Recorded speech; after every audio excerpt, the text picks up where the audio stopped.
Hi guys, so I'm just doing a quick video. As you can see, you're seeing what's on my phone, okay?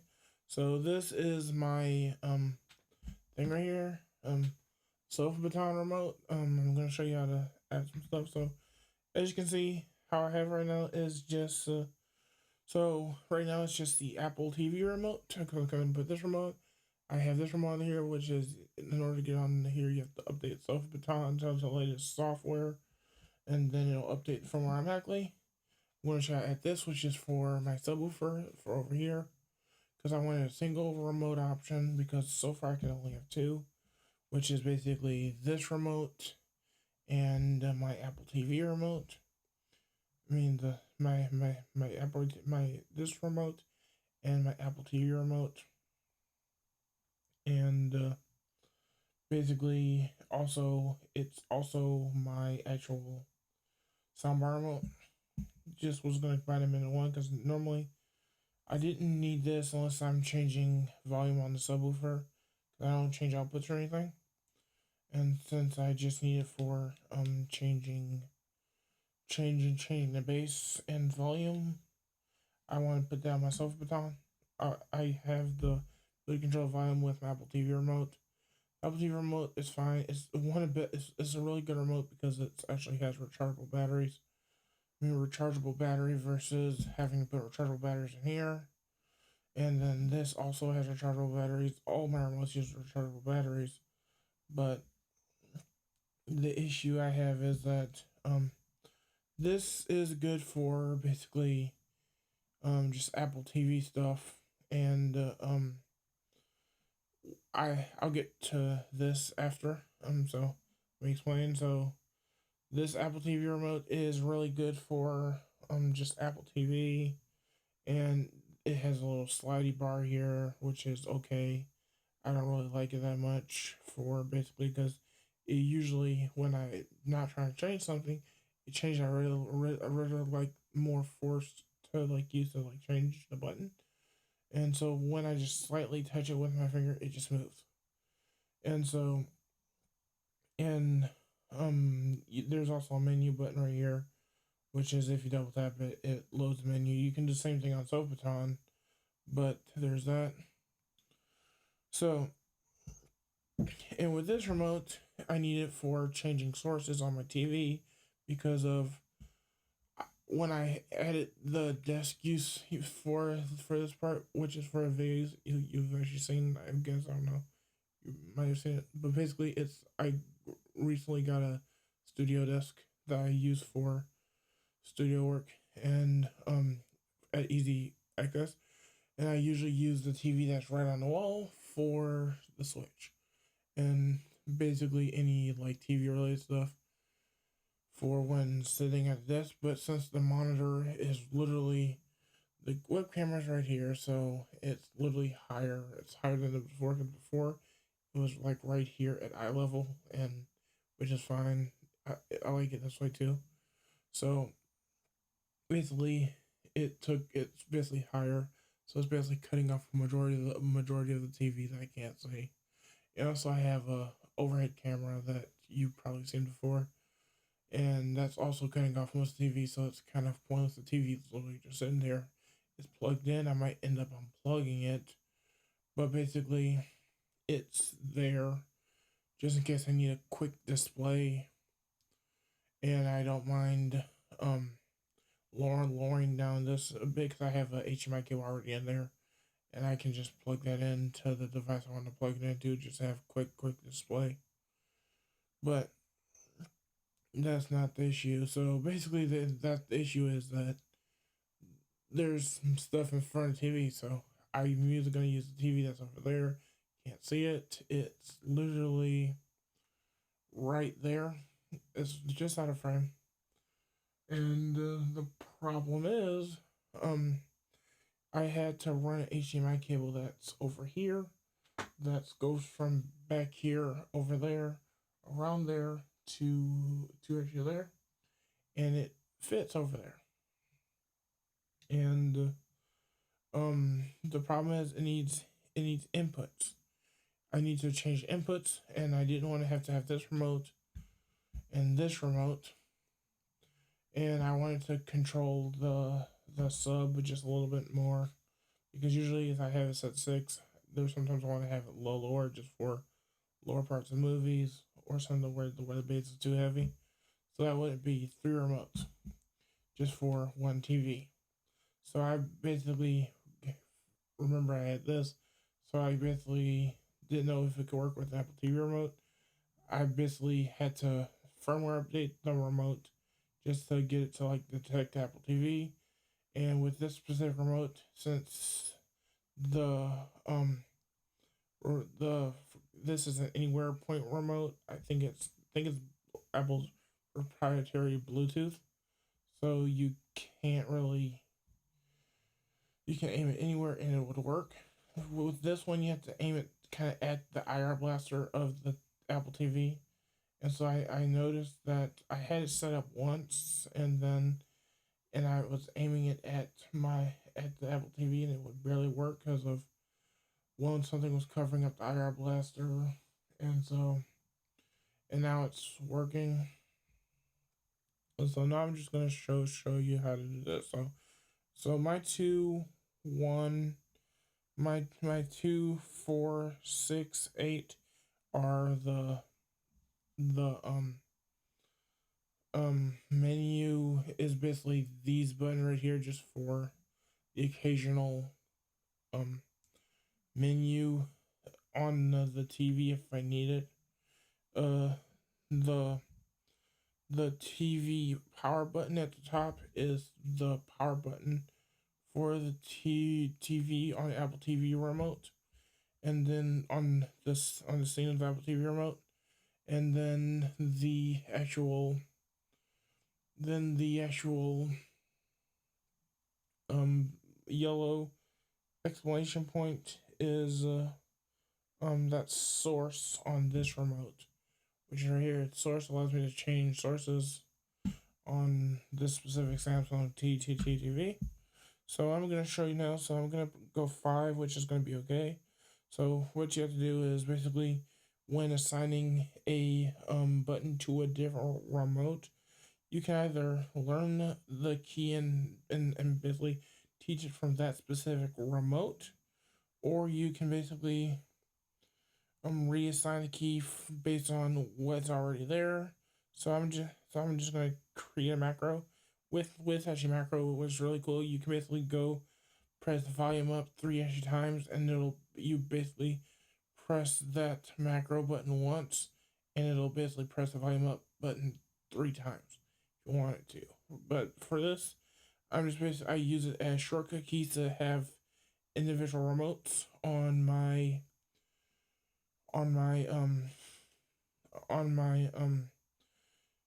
individual buttons on my remote. So for example, 5, which is the center button, press the macro button, go down to remotes, and then this is the Samsung remote, and I press OK, and then press save, and so that's power. That's okay. So now I'm gonna name the blue button, I think, create macro, and then create macro.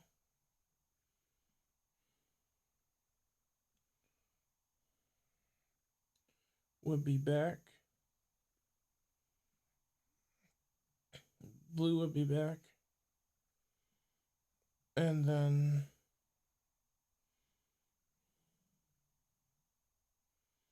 the red button will be home. And I can actually remember those ones. I don't use them all that often, but they're there. And then the blue one will be home. So you press that, okay. So now I'm going to show you how to basically pair the device. So basically, first, let me set down my phone. So, that's it for the Apple TV remote so far. I press the X button, and I'll press the back button. this is how I have this one. And now, so this one, so if you look on the sofabaton remote, it shows up on the screen right there.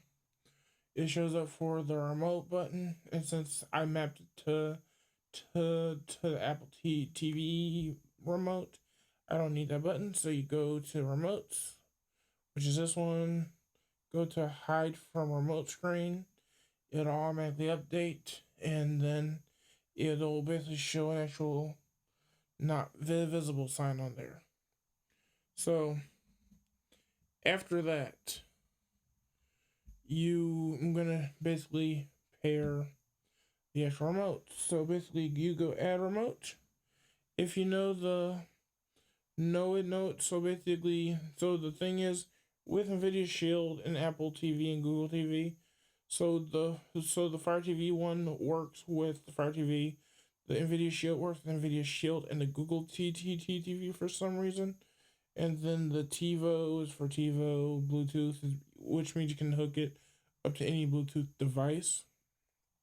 And Xfinity, Roku, it kind of works. It doesn't work that well. But basically, I'm just gonna go here, and so it'll tell you to get the devices together. So I'm just gonna need to take out the batteries. 1 second.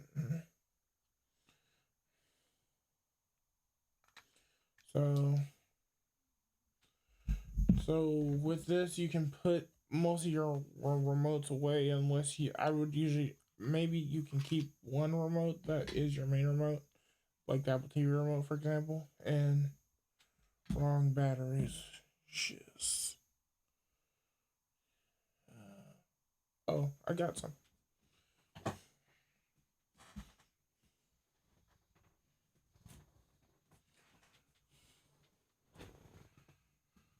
One second.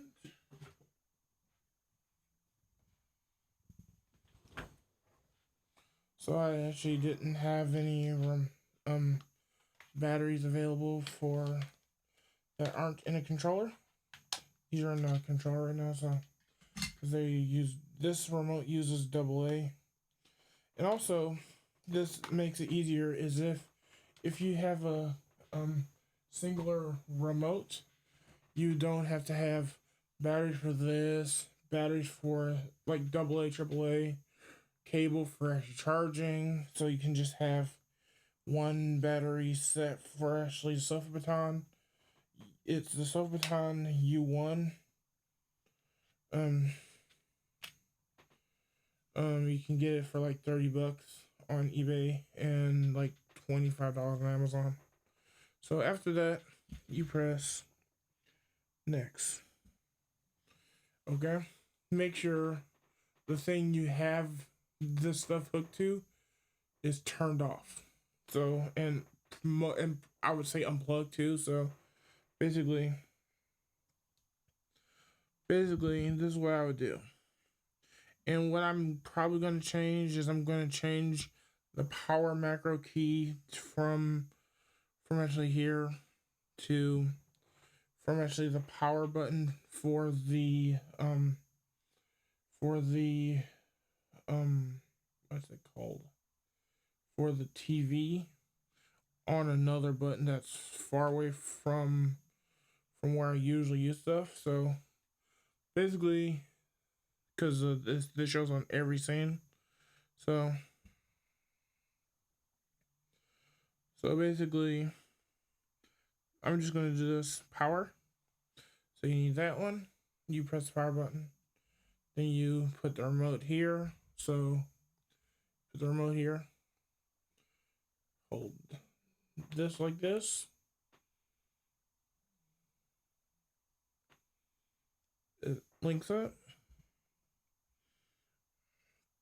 and then look whatever else you wanna basically have it at. So play and pause. So I'm just gonna have the play button as play and pause. So press that, and here's this. And if you don't hold it down for the whole time, it'll say failed. And if it says failed, you just have to try again. So, source, you could use source, but I don't use source because it's just plugged into a TV, so, and I don't really use it for anything else. So the one I do use is the power button, the volume button, and also the mute button and a subwoofer button. Okay, so for the subwoofer,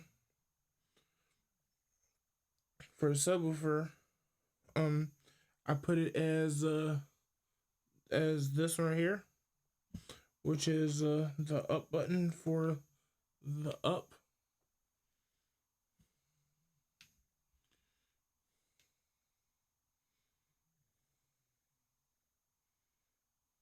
And it fails, so you stop it.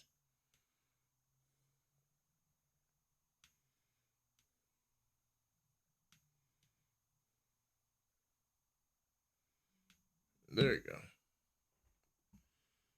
And now down.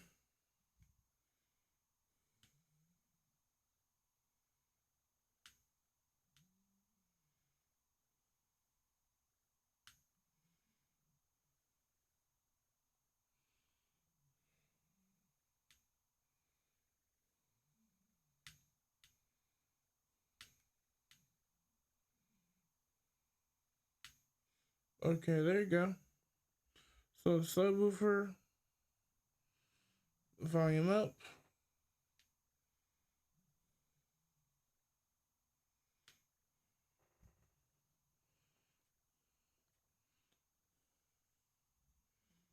Volume down.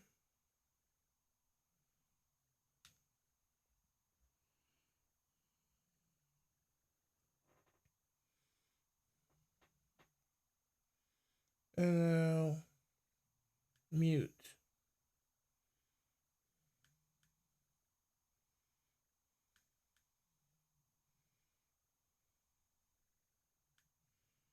Okay. So as you saw that was what I needed for that one. And so you can even add a fan onto here if you want to, as long as it shoots out IR or Bluetooth. This one doesn't do Wi-Fi, so if you have a Logitech Harmony Hub, that one would be technically better because it does Wi-Fi, Bluetooth, and IR, and and plus RF, because it does RF, IR, which is infrared radio frequency, and also Bluetooth and Wi-Fi, because of you can use it as an IR blaster, and then you can use it to control other stuff like TVs. So you can basically use the Harmony Hub to basically say the Echo turn on TV or whatever. You can use a smart plug with that, with like most modern TVs or most older TVs too. If your TV has actual has a regular remote, you can type in 1147 and it'll unlock the advanced features, and then you can just get on there. So um so after that, you press next, and then you name it. I'm gonna name this one. The one I named remote. This one's gonna be called SOUND sound. Press let's see, change this to audio receiver. Press next. Okay. So now this is what you do. So now you turn on your actual device. Alexa, turn on TV. Okay. So this is the one. So you just check your actual thing to make sure it works. So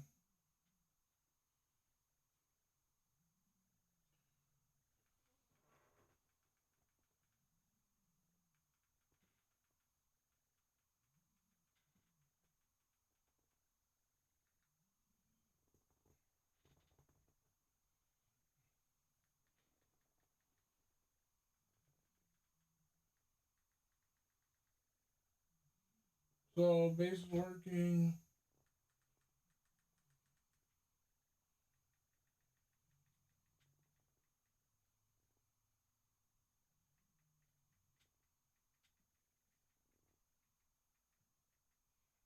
And that's not working.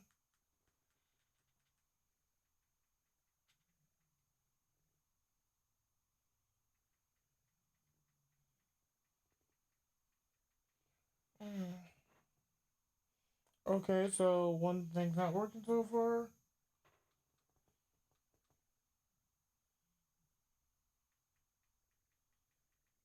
Okay, so volume up isn't working because of happens occasionally, so you have to relearn it.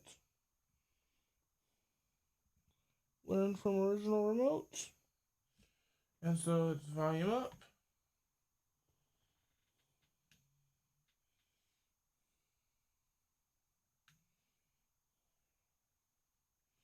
And now it should work.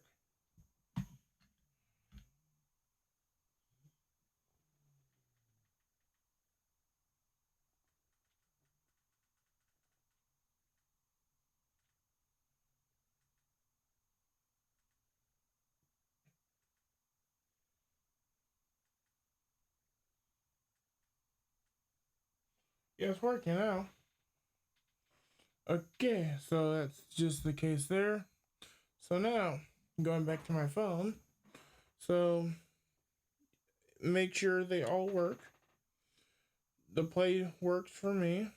So power works for me too, I'm guessing. I didn't try that one. So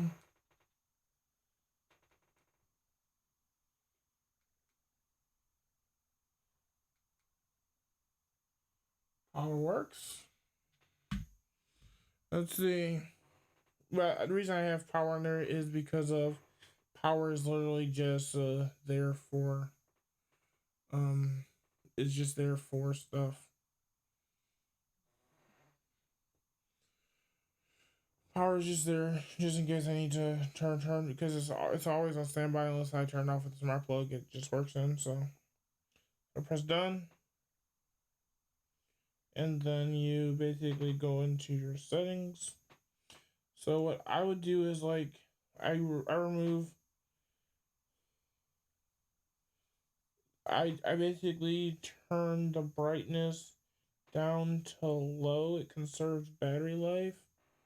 And if you're in a dark room, it really doesn't matter. And also, I have it lighten up when like the screen is basically picked up. So go back. And so as you can see, the sound thing is there.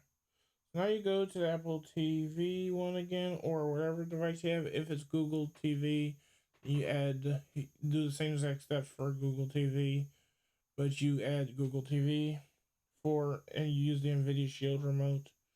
If you're using a Roku, you add Roku, and also if you're using a soundbar and stuff like that, you do the same steps.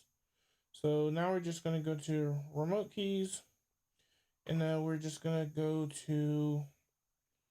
I'm just gonna put this as number as letter E.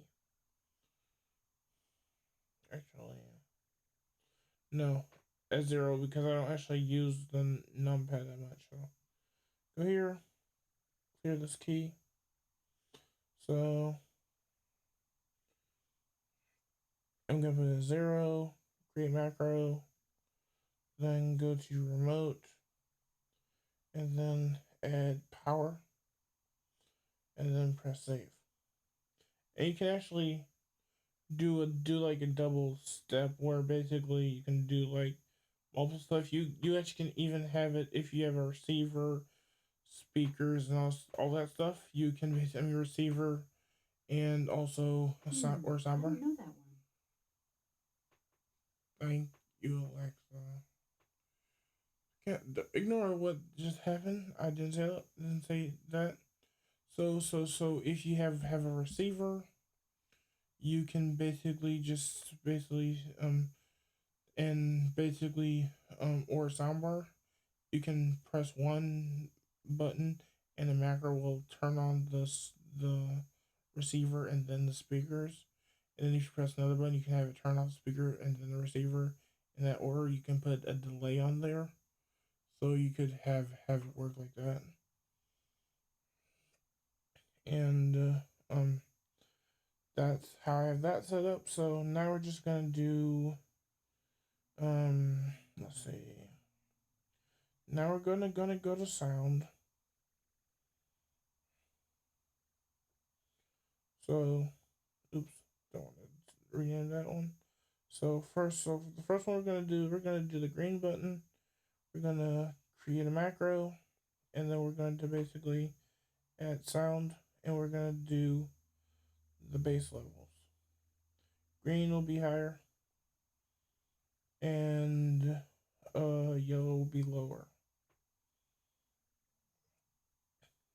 And we're gonna create a macro, create sound, and then we're just gonna go to lower.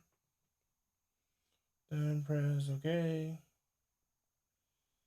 That has that, and now we're just gonna add the actual create a macro. We're gonna add the sound, then we're gonna add mute, and once we add mute, we press save, down, create a macro, next, volume up, create a macro, sound, volume up.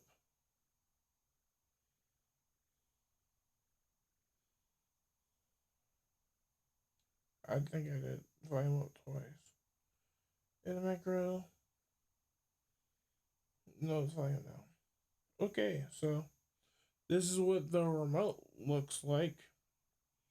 And so basically, after you finish adding all your remote stuff, you can even add more stuff because of if you want to.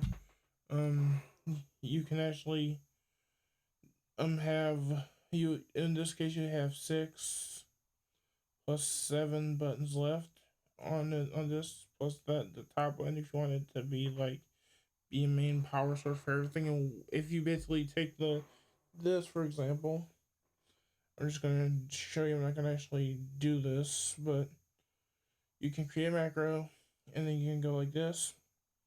You can basically go on. You can go this, which was power on the TV,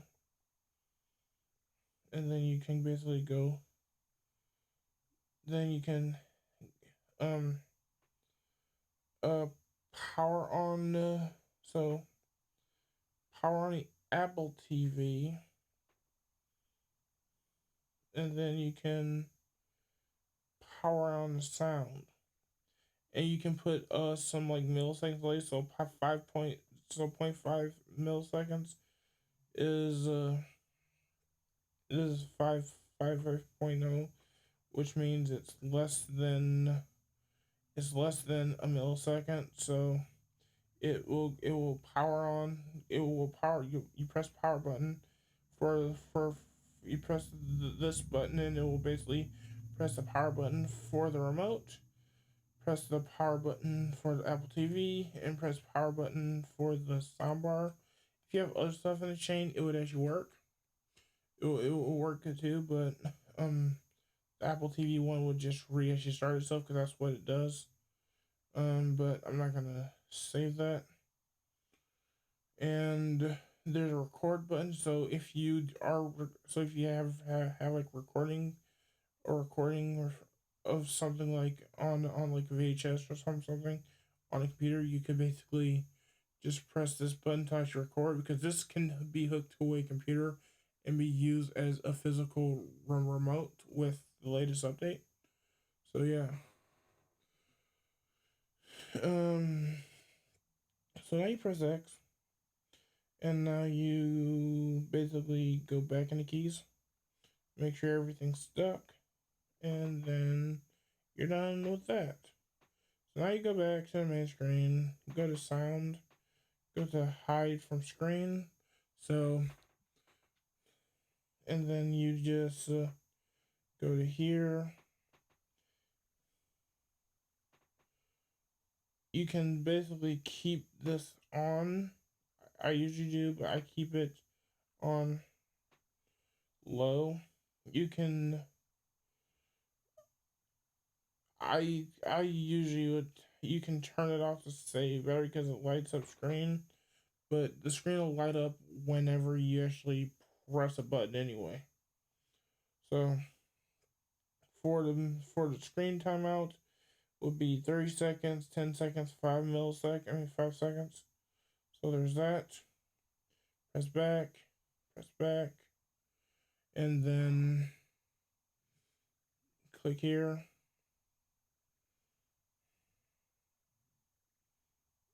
I hide sound,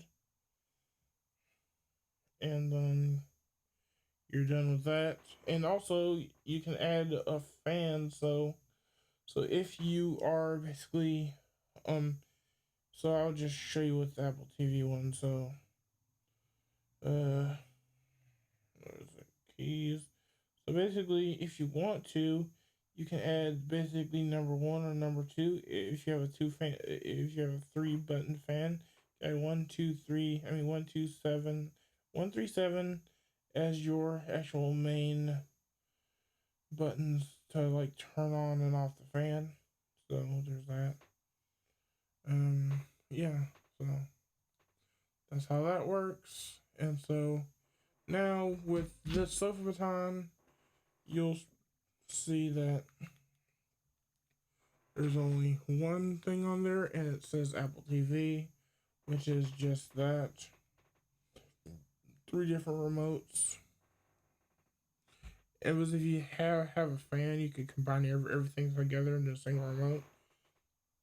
It's much honestly user friendly compared to the whatchamacallit, compared to the compared to the uh loud Logitech Harmony Hub, and it's still being supported too compared to the Logitech Harmony Hub. So thanks for watching. Bye.